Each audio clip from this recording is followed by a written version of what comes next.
It appears as though something has happened in the motorcade route. Something, I repeat, has happened in the motorcade route. It was over half a century ago, but for so many, it seems like only yesterday.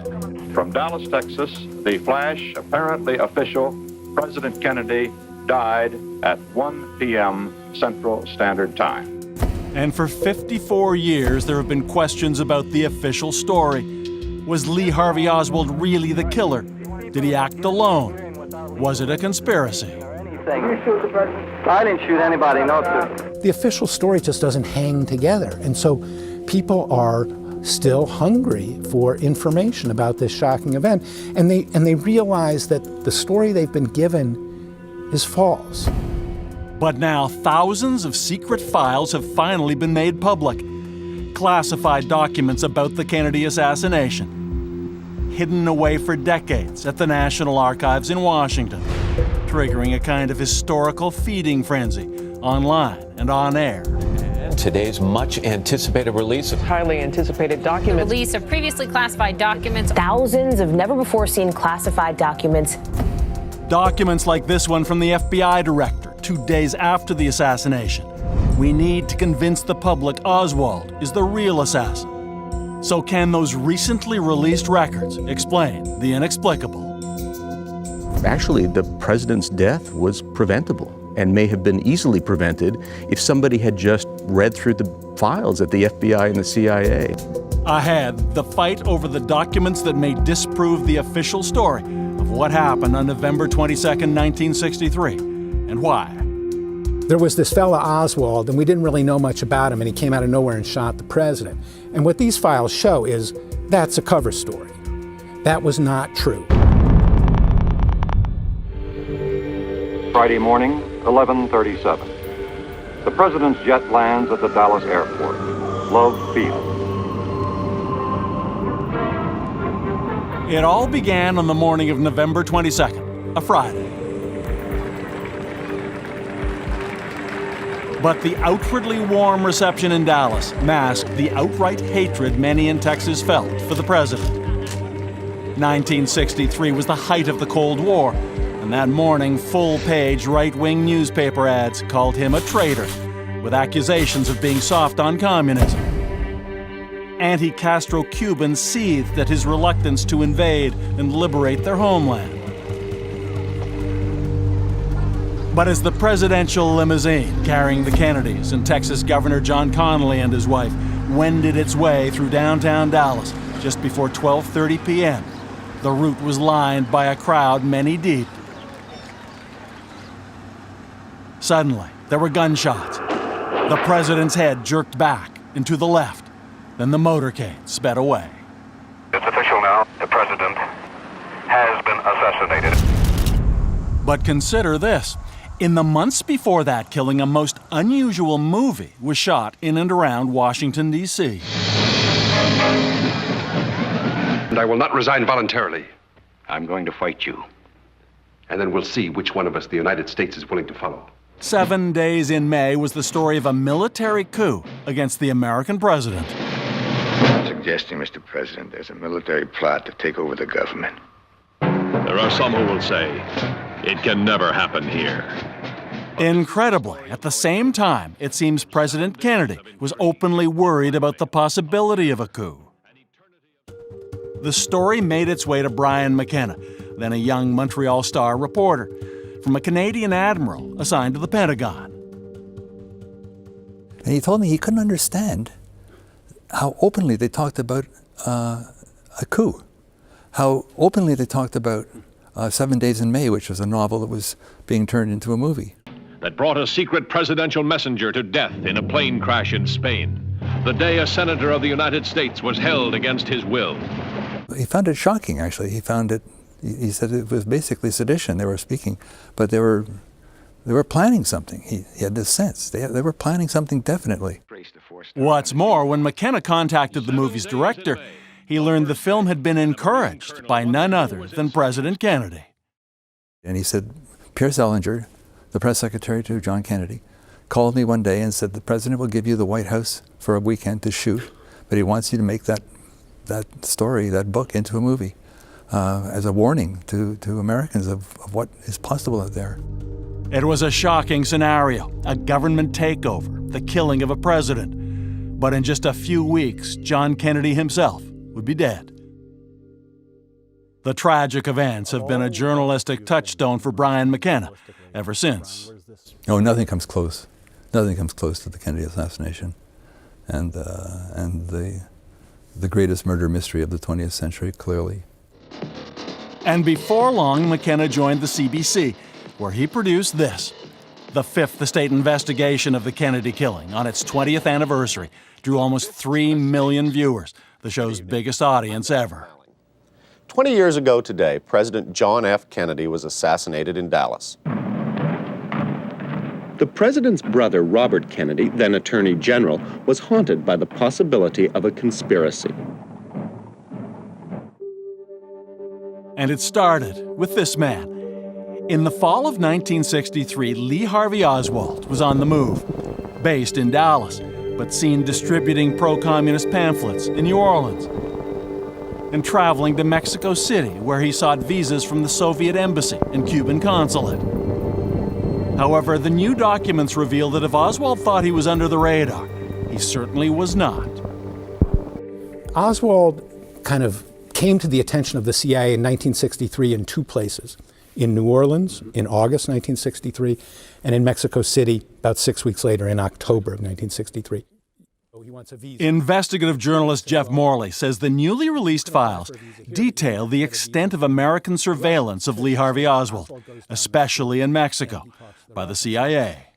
Mind you, everywhere Oswald goes on this little venture, he's tripping off CIA surveillance activities. When he walks into the Cuban consulate, they have an impulse camera on that door. So when he penetrates the plane of the door, that camera goes off. When he goes in, when he comes out. Same thing down the street at the Soviet embassy, impulse camera. When he gets into the Soviet embassy, he talks, his voice is picked up on a CIA wiretap.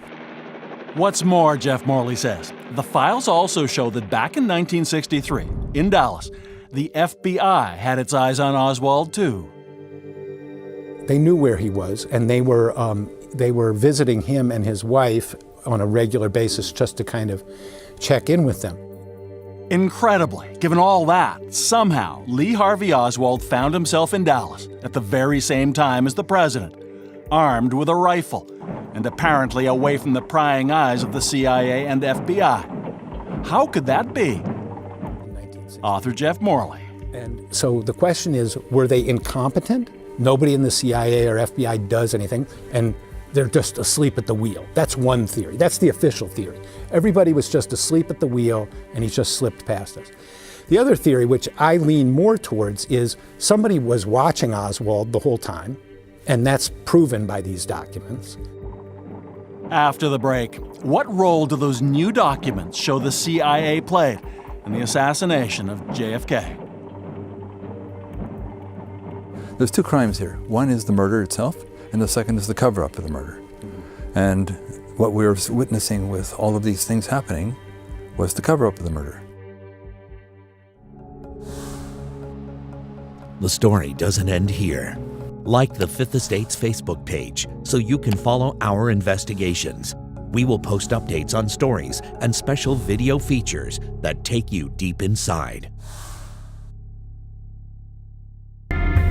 It is known as the JFK Records Act, and back in 1992, the U.S. Congress made it American law, ordering the government to make public all records about the Kennedy assassination within 25 years, by 2017, releasing tens of thousands of documents kept secret for over half a century. Well, I think that the intense media coverage shows that people are looking for an answer. They're looking for a better explanation than the one that they've been given for 50 years. Over the years, Jeff Morley has had many unanswered questions.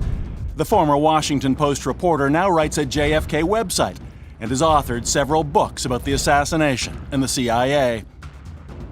Morley says those declassified documents have focused attention on the connection with JFK's accused killer Lee Harvey Oswald that the Central Intelligence Agency has tried so long to hide.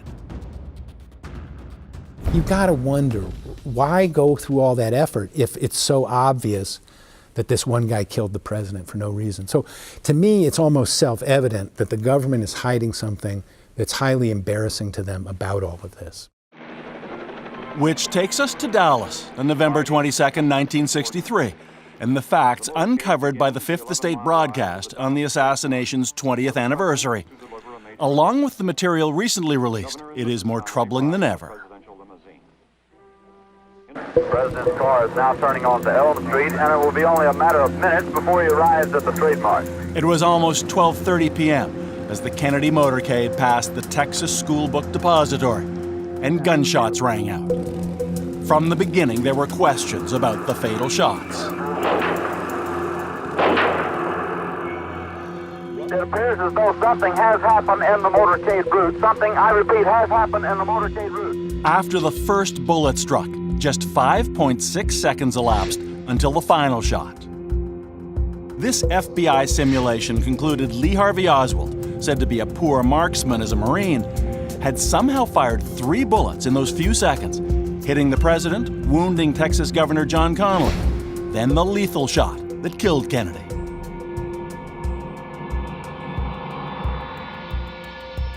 Ever since, it's been the official U.S. government story. There was only one shooter, the lone gunman, Lee Harvey Oswald. Another question was about Oswald's weapon, supposedly this $21 bolt-action rifle. But even an expert marksman couldn't fire 3 shots in 5.6 seconds with it. That's when the official story changed, deciding the president's and governor's wounds were caused not by 3 bullets, but just 2. The first shot, they now argued, hit both men. This bullet, same ammunition, it looks like a... In our original report, forensic pathologist Cyril Wecht explained what was called the single bullet theory.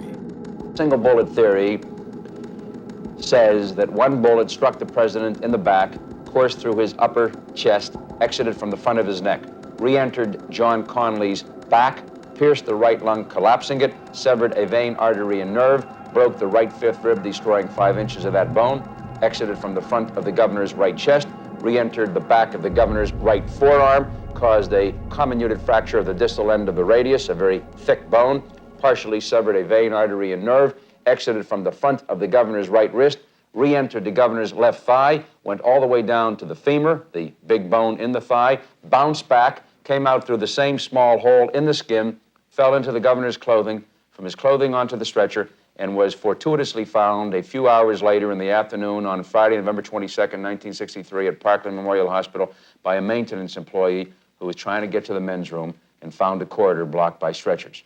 My take on the magic bullet theory is nobody in the car believed that that's what happened.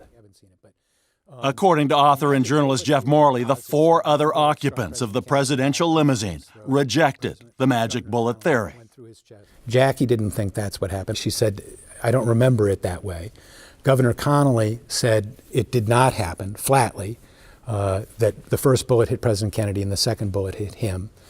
Governor Connally's wife, who was sitting in the jump seat with Governor Connally, Nellie Connally, said the same thing.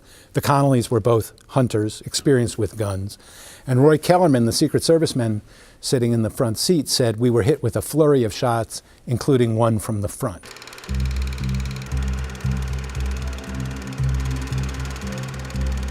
Then came this, the 8mm film of the fatal shot taken by Abraham Zapruder and kept secret by the CIA since 1963 was finally released 12 years after the assassination. For the first time, the world could see John Kennedy put hands to throat as the first bullet rips through him from back to front. But watch as another bullet strikes. The president's head snaps backwards, convincing many of a second gunman in front of the car. In other words, a conspiracy.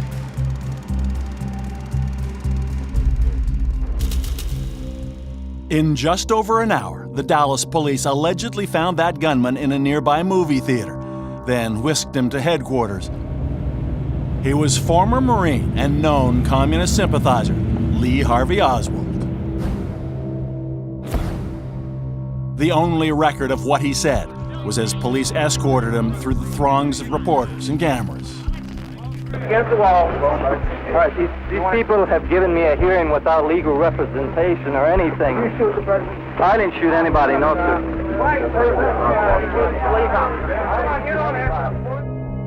And another question. On his arrest in Dallas, what did the U.S. government know about Lee Harvey Oswald? Now recall, the story was there was this fella Oswald, and we didn't really know much about him, and he came out of nowhere and shot the president. And what these files show is that's a cover story. That was not true. High-level CIA officials were paying attention to Oswald from November 1959 to November 1963. And the newly released records support that. Files that fly in the face of the official story. What this release tells me more is CIA's capabilities to monitor and manipulate Oswald. And the documents show what he did and with whom. For example, this CIA cable dated October 8, 1963, about Oswald's visit to Mexico City and his meeting at the Soviet embassy with Valery Kostakov, head of the KGB's Department 13, its assassinations branch. That cable went all the way to the top of the CIA, the head of U.S. counterintelligence, legendary American spy, James Angleton. The CIA cover story is, our interest in Oswald was merely routine. Well, it wasn't routine. It was intensive, and it was at a very high level. And there is another recently declassified document that raises questions. 2 days after Oswald was arrested, FBI Director J. Edgar Hoover sent a memo marked secret in which he reveals the FBI had got a warning that Oswald would be killed, which he says was passed on to the Dallas police, to ask that Oswald be given sufficient protection, he wrote. If so, it didn't work. A few hours later, Lee Harvey Oswald was brought down by elevator to the basement of police headquarters.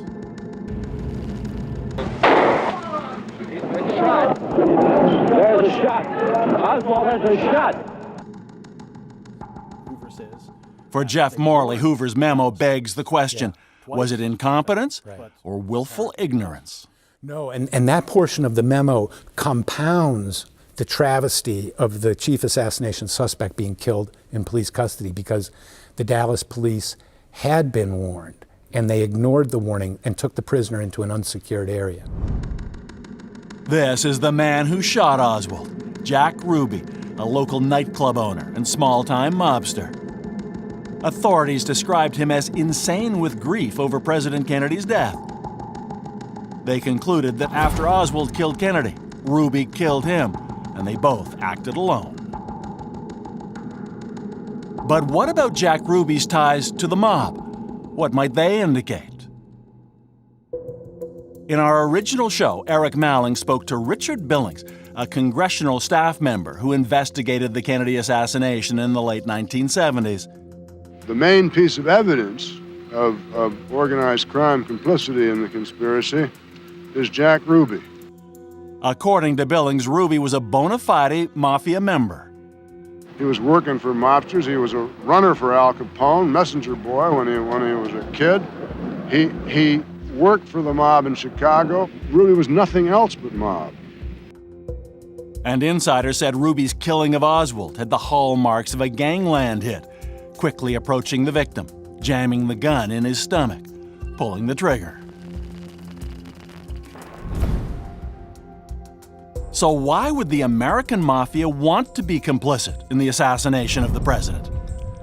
This CIA document, also recently released, refers to the strong drive to get after the mafia by the Kennedys, both JFK and Attorney General Robert. By 1963, it was no secret the mob was fighting back. Before he died, Jack Ruby told friends and family his role in Dallas had been part of a much larger plot.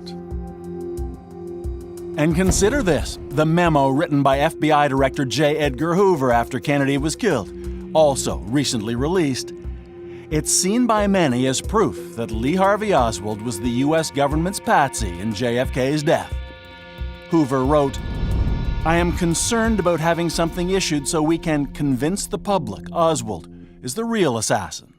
And so in that moment, the president's been dead for less than 48 hours, and Hoover has already dictated the result that the official investigation, which has not begun, will reach. So the conclusion of the assassination was dictated before the investigation began. That's what that J. Edgar Hoover memo tells us. There's two crimes here. One is the murder itself, and the second is the cover-up of the murder. For former CBC producer Brian McKenna, the more he dug into the JFK story, the more he was convinced a conspiracy killed Kennedy. He says the most telling clue was the dramatic change in the condition of the president's body from the emergency room in Dallas to the autopsy outside Washington.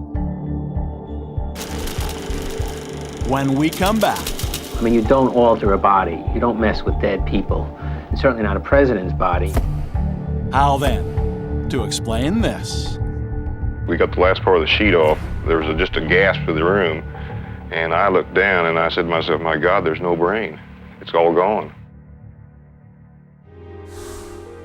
There's always more to our stories. You can keep up with the Fifth Estate by subscribing to our weekly newsletter. We'll tell you what we're working on and share updates on past stories. Sign up on our website at cbc.ca/fifth.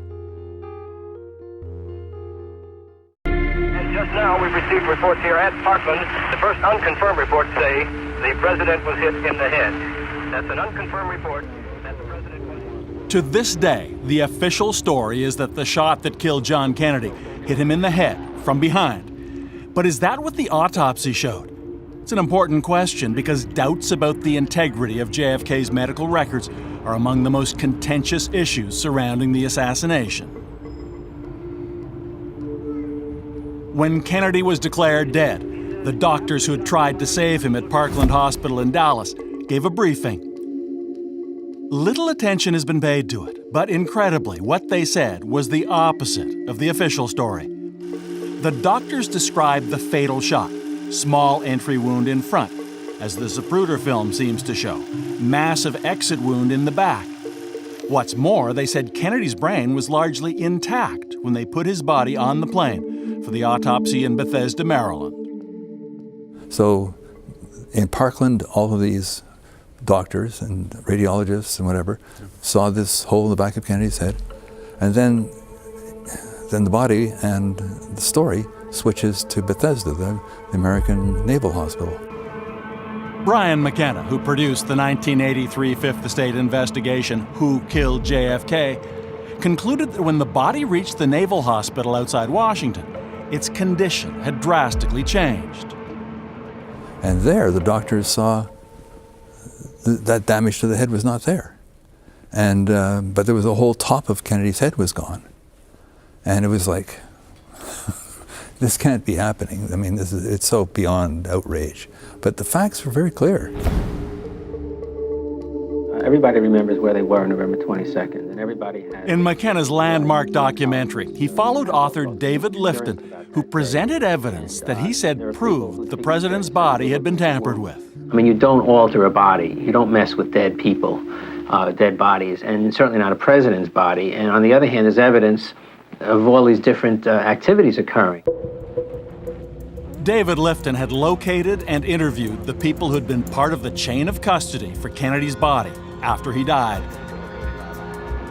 At Parkland Hospital, an orderly named Aubrey Reich wrapped the president in a white sheet before placing him in a coffin and closing the lid. You didn't use a body bag for the president? No, sir. No way. Absolutely no question about that? No way. How can you be certain? I was there. And you remember? I remember picking him up. I was the one that had the blood on my shirt and everything from the body. And Aubrey Reich says the presidential casket was an expensive one, made of bronze. And at Dallas Airport, that's what we saw loaded onto Air Force One. After Lyndon Johnson was sworn in as the new U.S. president, they began the flight back to the Capitol. Upon landing, the bronze coffin was removed from the cargo bay and loaded into a hearse for transport to the Naval Hospital in Bethesda, Maryland, where the autopsy would be performed. Dennis David was a naval officer on duty at Bethesda when the body arrived. But in 1983, he said the casket he unloaded wasn't bronze. we offloaded a casket, and it was carried into the autopsy room. This casket is a plain gray box, if you will, metal box.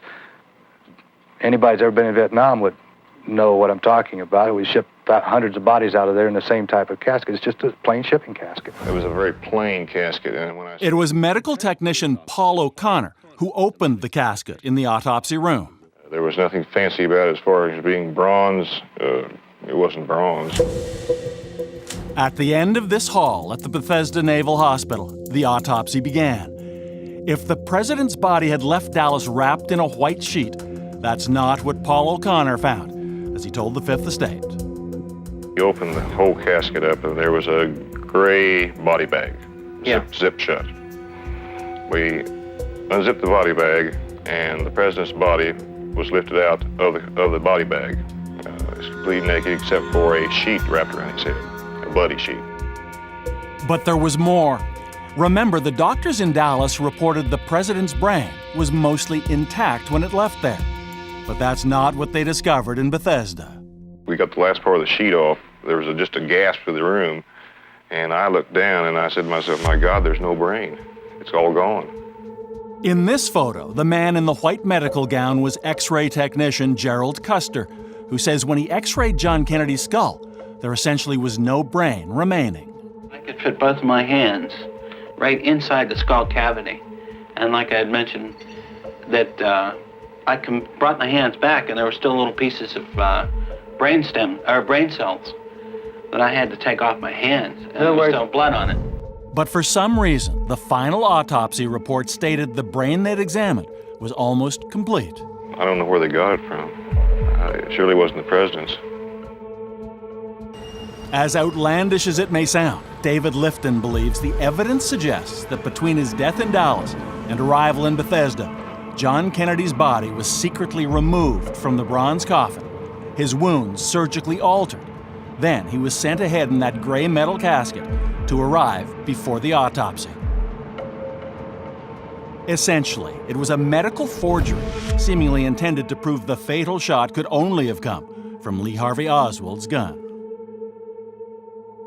Now, 30 years since our first story, more than 50 since JFK died, the issues surrounding his assassination remain the focal point of writer David Lifton's career, if not his life. After so long, it's been 50 years now, half a century, what does it matter if Oswald acted alone or not? Well, I'm going to use the word that I don't like to use, but basically we had a coup. That's what this is all about, not about a second assassin or whether there's somebody hiding behind a fence or a bush. Is the story that Oswald shot the president a true story or a fictional story? If it's a true story, Johnson became president by a quirk of fate. If it's a fictional story, he became president by design. Now, I say it's a fictional story because the evidence is fraudulent. It was a conclusion former producer Brian McKenna came to agree with. And what we were witnessing with all of these things happening was the cover-up of the murder. And the most graphic, in a sense outrageous, piece of the puzzle was what happened to the president's body. The declassified documents released recently say nothing about the president's body or his brain. But not all the Kennedy files have yet been made public. And that is why, as you'll see when we come back, there now is growing pressure to release those final secrets. The overwhelming majority of Americans are on our side. Release it all now. And when that happens, we're going to learn something very new and very interesting about the assassination of JFK. I'm quite confident of that. There's always more to our stories. You can stay connected to the Fifth Estate on Twitter. Get the latest on upcoming shows and special video features.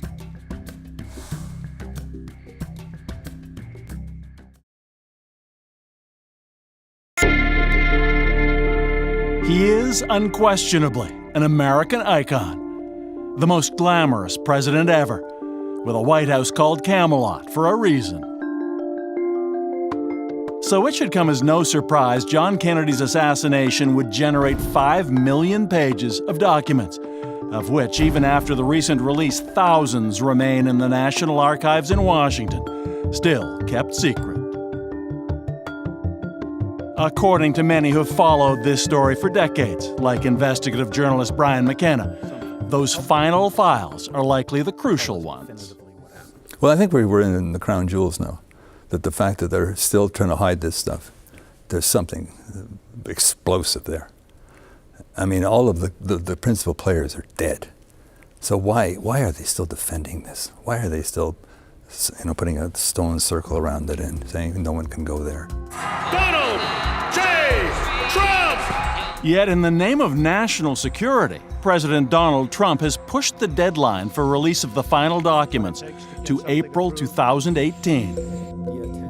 Author Jeff Morley isn't convinced it will happen even then. What the fact that they didn't comply with the law tells us is they intend to keep some of this material secret indefinitely. And I say, it stands to reason, it's almost axiomatic, that the things that they don't release are going to be the most sensitive. Now, some people say, well, they're just hiding nothing. I wonder about that. If they're hiding it for a reason, and they're going to try and hide this story.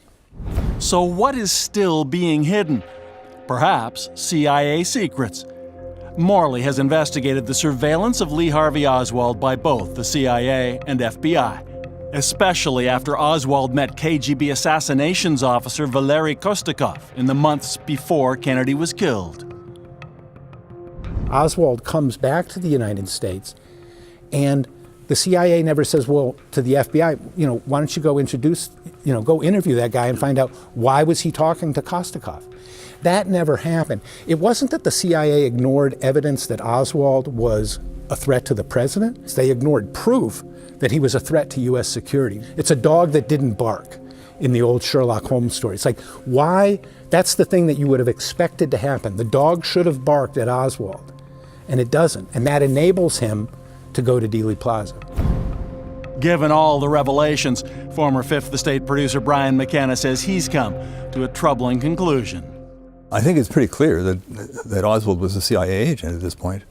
And the evidence is now just piling up, that they were running him, they were controlling him. And I think we're getting closer to the possibility that CIA officers were manipulating Oswald before. Now, they could have been manipulating him for other purposes, like to gather intelligence or lure the KGB into something, or they could be manipulating him for something that was going to happen on November 22nd. That part of the story we don't know. But what these documents do for me is they heighten that possibility. The possible rationales for killing Kennedy abound.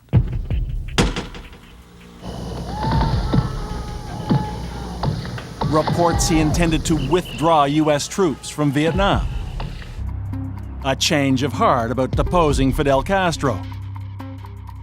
His initiatives to end the Cold War with the Soviets.